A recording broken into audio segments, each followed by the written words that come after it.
Mga buha ka ng shit kayo, hindi pa ako patay. Anyways, yun na nga. I'm back again.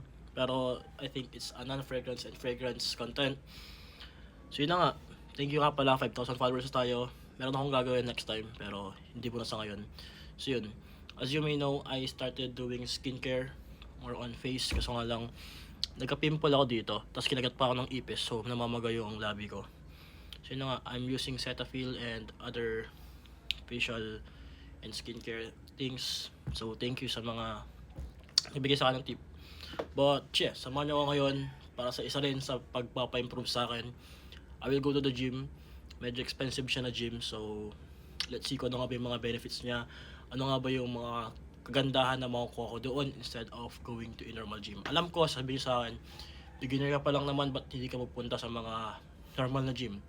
Sa akin, gusto ko doon kasi medyo mas advanced sila and they are using science-based things. So I was like, okay, instead of me paying SmartFit that price, I'd rather go to the gym, have a coach, and sabihin nila sa akin kung anong mga dapat kong gawin.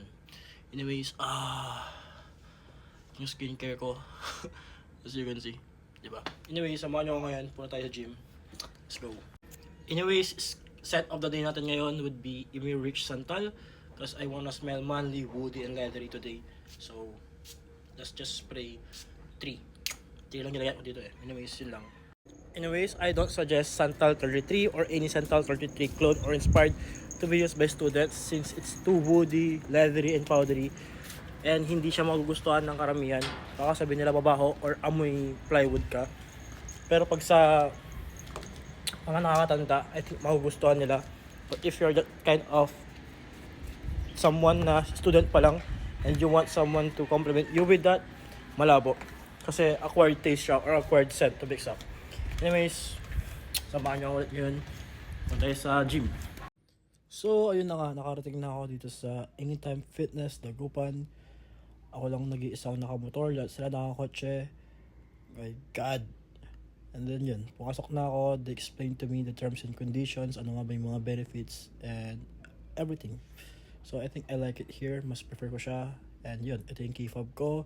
They tour me around here sa mga equipments ng Anytime Fitness. Yung hindi siya ganun karami pero I think it's more advanced compared to others. By the way, these are the lockers.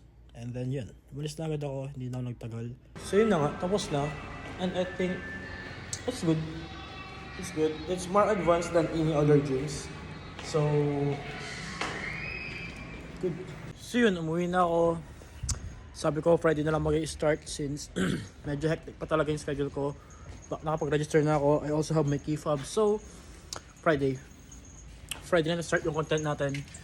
So samahan nyo kayo sa journey ko sa gym. I hope you guys enjoy this video. Peace.